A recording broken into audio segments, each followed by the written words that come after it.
ito na, ituloy natin kasi pinag-usapan na natin yung pag-usapan itong buto. gulay. Kasi part ng buto yung exercise. Totoo. Exercise. Ayan, pinag-usapan natin ang dark green leafy vegetables na organic. Ano pa? Yung exercise natin. Ano pa, Dok? Yung kaninang Ay, binanggit mo, nako, Dok. itong araw, vitamin D. Ayun, Napakahalaga. vitamin D. Kailangan magpa-araw talaga tayo para ma-absorb natin Yeah. yung calcium At natin kung sa aling katawan. kulang, dahil nag-opsina ka, meron namang nabibiling supplement. And they call it vitamin D3. Ayun, vitamin D3. Ito naman, Dok, yung Celtic salt, Dok, isama na natin dahil meron nga naman siyang 3 magnesium at 82 minerals at kasama doon yung 3 magnesium, mga kaibigan. At yon ang difference niya sa Himalayan salt sa atin pong mga manonood. Pero kung wala silang Celtic salt, pwede na rin ang Himalayan. Himalayan, yes. Huwag na lang yung mga commercialized na. Totoo. Kasi pag kumain ka kasi sa restaurant, ang ginagamit nila kasi yung mga commercialized na asin eh. Yes. Kaya nangyari talagang pag may high blood ka, lalo kang ma-high blood eh. Ay, totoo yan, Dok, di ba? Nadagdagan pa yung high blood mo. Maganda, pag magpapaluto ka sa restaurant, huwag niyo lagyan ng asin, may dala ka ngayong iyo. Oo, ito po ang ilagay nyo, di ba? Okay, ikaw na magtimpla sa ayon Yes. sa panlasa mo. Totoo, Dok. Huwag nang paglagyan ng panlasa. Ikaw na ang ikaw na maglagay. Ikaw na magtimpla. Oo, ikaw na. Ito pa, Dok. Pinag-uusapan natin, Dok, yung exercise, yung sun, nandyan yan sa 8 laws of health natin. Yung ating green leafy vegetables, which is part of nutrition. Doon yun sa unang utos. Yes! Dok, ang tubig ba kailangan ng katawan? Ay naku po, pag wala kang tubig, patay ka. Kaya alam ko pinatatamaan dito ha. Sige. Alam mo yung, kasi meron kong mga naging kaibigan na nagpapalaki talaga sa bulk ng katawan. At pag sila sasali na doon sa competition, hindi umiinom ng tubig ng ilang araw. Uy, grabe naman, Dok. At talagang ano sila, nangihina Nadi- sila, tinitis na para lang makita yung... Oo, talagang na-fit Kasi yung... daw, karamihan ang nagpapasag, tubig.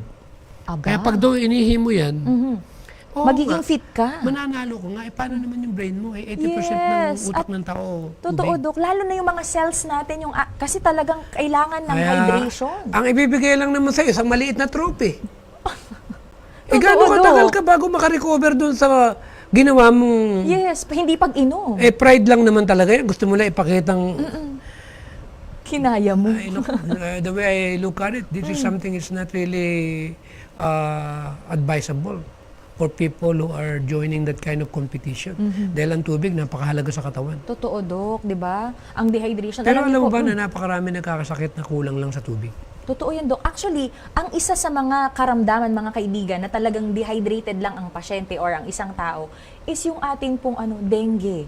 Alam mo, Dok, yun ang nakakalungkot kasi yung iba, sige, tawa-tawa, pero yung soup pa din po, yung tubig, lalo na especially yung Pero ating pong kay tubig Ellen and G. vitamin White, C. ang unang-unang tubig na dapat nating inumin, soft water. Ayun. So, kailangan may proper filtration. Pati pampaligo nga eh.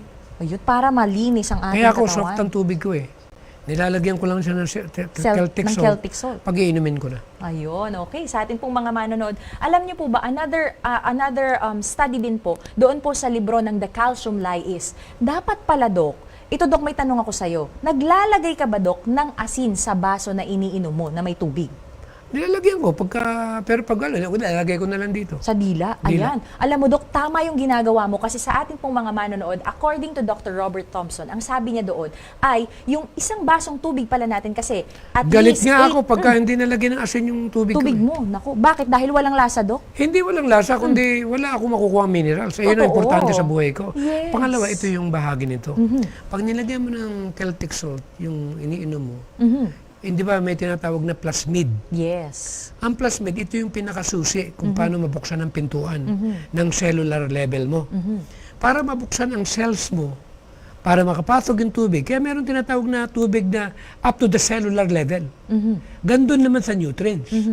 Parang tinatawag na GMO, GMO to, genetically modified organism. Yes. Kaya pala na-invade ang cell structure natin, o kung tawagan natin invaders, merong plasmid pala ang GMO na natuklasan ng itong mga nagsigawa nito. Ito palang cell salt ay parang plasmid din to na pag nilagay mo sa tubig, mabubuksan yung pintuan ng cells mo. Kaya makakapasok yung tubig mo, ma-hydrate ka. Ayun. Kaya marami yung sabi na bakit maraming mana sa binti? Bakit maraming mana sa paa?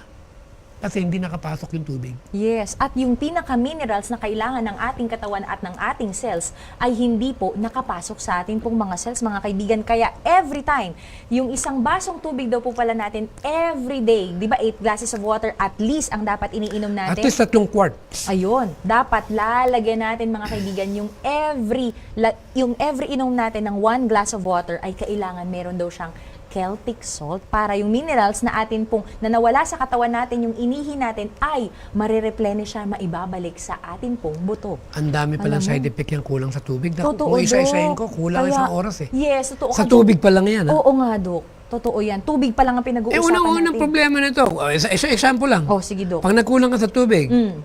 paano may ilalabas yung dumi doon sa bituka mo? Oy, totoo yan, Pag Dok. Yung na-delay toxin. ng 24 hours ang pagdumi mo, magkakaroon ng tinatawag na problema yung dugo mo. Yes. Kung tawagin ay auto-intoxication, Mhm. magkakalason ang dugo mo. That leads to endogenous toxemia. So ang pinapoint natin dito, lahat ng sakit, sa ngayon sa pag-aaral, nagsisimula sa poor elimination na ang dahilan kulang sa tubig. O, di balik tayo sa itosophel. Yes. There is water in And New pangalawa, Start. kung bakit ako na poor elimination, lack of exercise. Yes. Nasa New Start ulit yan. Eh, paano tayo talaga advance tayo mga Adventists, nandun na lahat halos sila.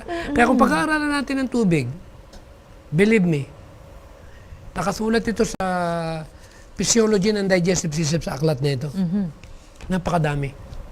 Siguro, discussion natin sa other discussion kasi baka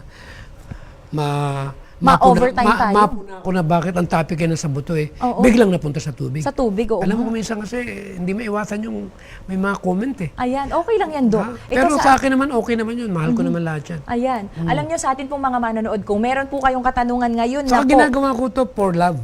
yes, that's true. Eh, personal minister ko to for 37 years. Eh. Meron bang Yes. something na nag-offer sa akin? Wala, na Dok. ito, gawin mo lang to. Ito, wala. This is my personal, Totoo, Dok. what you Iba. call it, ano tawag dito, yung love ko talaga itong gawain na ito. Yes, totoo, Dok. Kaya kahit It's your calling. Kahit harangan mo ako ng sibat, Uh-huh. sasabihin ko yung calcium na yan. Uh-huh. Kailangan. Hinto yan. Yes, opo, ito na. Hindi para i-down yung mga nagbebenta niyan. Edukasyon lang ito. Yes, alam mo, Dok, napakabilis ng oras natin sa atin pong mga manonood. Ang last po namin na gustong ibahagi po sa inyo regarding po sa pagpapatibay ng ating buto ay iwasan natin ang mga acidic na mga pagkain katulad ng kape. Eh, naku po. Katulad ng Eh, ang asukal. problema, nagkalat dito yung mga maliliit na tindahan na, ang tawag nga ito. Yung mga coffee shop. Coffee shop. Oo. Naku, Eh, tapos, yun ang ino-offer nila. oo nga, tapos magkikwentuhan lang kayo doon. Oo, kaya ang nangyari ngayon, napakabili ng ng calcium Kape, supplement. Yes, totoo, Dok. Akala nila, yung tipong calcium na ito na nawawala sa ating pong mga manonood, eh, fina-flash lang pala, iniihi na ng ating katawan Hindi, kasi ganun mali. yun. For example, napakainom ka ng alak. Oh. Eh, kaysa mamatay ka, alam mo gagawin ng katawan? Ano, Dok? Kukunin lahat ng available na tubig para i-flushing. Totoo, Dok. Para hindi ka malason. Yes. Kaya hindi mo na pag uminom yung iba, alam mo na, I'm sorry to use, wala naman pangalan, o yung alak o beer. Ang nangyayari dyan, pag uminom ka, tataka sila bakit ihi ng ihi.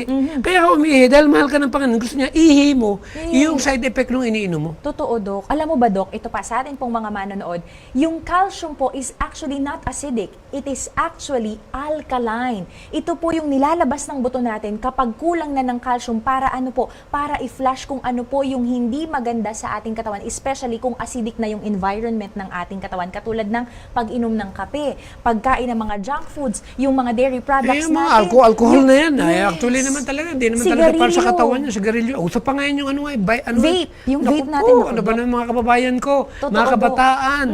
Mahalin ninyo ang inyong kalusugan dahil wala namang ibang magmamahal dyan, kundi kayo rin. Yes. Mahiya naman tayo sa nagregalo niyan. Dahil regalo ng Panginoon yun sa kalahatan. Dahil mahal na mahal niya tayo. Kaya binigyan tayo ng tinatawag na magandang kalusugan. Amen. Thank you so much, Doc. Alam mo, sa atin pong mga manonood, nais din po namin ibahagi po sa inyo yung isang sulat sa atin po ng atin pong prophetess, si Ellen White. Ang sabi niya sa The Ministry of Healing, Persons who have accustomed themselves to a rich, highly stimulating diet have an unnatural taste and they cannot at once relish food that is plain and simple. And it will take time for the taste to become natural and for the stomach to recover from the abuse it has suffered. So ibig sabihin, dito pa lang, Dok, bago pa natin kainit at gawin na acidic yung environment ng ating katawan, mga kaibigan, binigyan na tayo ng paalala na ito pala yung mangyayari sa atin. Alam mo yung stimulating na binanggit dyan? Siyempre, alam naman natin na isa sa cause ng pagkawala ng minerals, di ba? Dito sa aklat na ito, meron din ditong tinatawag na mga stimulating na binabanggit na sa huling araw, yung true fasting ay iwasan ang mga stimulating food. Na binanggit din natin, nakita natin dyan na itong less food. So maraming nagtatanong sa akin na ano raw yung reason kung bakit masyado kong tayuan itong vegetarian diet. Dok. Kasi halos hindi na ako mahinto dyan sa mga tanong-tanong na yan. Totoo, Dok. Gusto mo bang sabihin ko yun sa totoo kung bakit? Yes, bakit nga ba, Dok? Unang-una, binanggit naman talaga sa librong ito. Kasi hindi naman ako naniniwala kay Ellen White ito eh. Ang Panginoon nagdagdag nito para sa ating sariling kapakanan. That's true, Dok. Ang sinabi ron, fruits, nuts, grains, and vegetable contains all the food elements. Ibig sabihin, lahat ng sustansya, nandun na. Pangalawa, inabasa ko rito yung preparing for translation. Ang sabi, among those who are waiting for the coming of the Lord, meat eating will be eventually done away. Eh gusto ko makarating dun eh. Yes. Eh nagsabi nito, sinulat ito noong 1890. Tapos nung nabasa ko ito, kaya lalo akong naging Mas masigasig pa. masigasig. Ang sabi dito sa page 383, the same book, the same chapter, those who use flesh meat disregard all the warnings that God has given concerning this question. Eh para sa akin, kahit elementary, maintindihan ito. Eh palibasa, nung during 80s, kasi elder ako dun Sa ibang bansa. sa Amerika. Eh siyempre, head elder ako. Itapes na nakabasa ako nito. Pangalawa, nagkaroon ng bukol yung misis ko sa breast niya. So nung nagtanggal kami ng flesh, at sinunod namin yung binabanggit dito na pagbabago ng pangkalusugan, nawala yung bukol ng misis ko. Yun yung hindi ko makalimutan. Aba. Sabi ko sa sarili ko, Lord, salamat po. Dahil na-rescue kami. Dahil lagi kami kumakain ng barbecue. At ang sabi pa rito, many die of disease caused wholly by meat eating. Eh paano hindi titibay ang paninindigan mo? Ano pang sabi? The liability to take disease is increased tenfold by meat eating. Page 386. Tenfold! Grabe, Dok. At binanggit din dito yung cancer, tumor, and all inflammatory diseases are largely caused by flesh eating.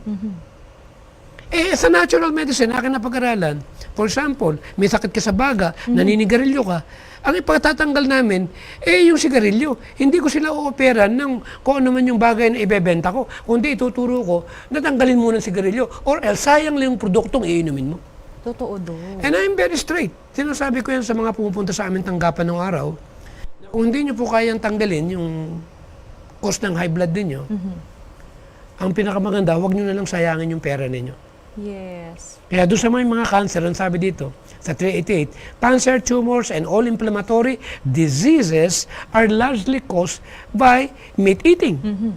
Sa natural way, I'm talking about the natural medicine or natural healing ability within the body, that we must focus more on the, what you call it, main cause or main root. And the main root, those who develop cancers, they are partaking animal material. Yes. Alam mo, Dok, ang ganda ng tinutukoy mo regarding cancer, and now we are talking about yung calcium natin sa atin pong mga manonood. Yun Kaya din ang isa sa nagli-leach ng calcium. Yes, that's Kasi true. acidic. Yes, yung meat eating nga natin, Yeah. Dok. Kaya ito sa atin pong mga manonood, gusto din namin na ibahagi po sa inyo from Mayo Clinic, bone spurs. Ano ba tong bone spurs?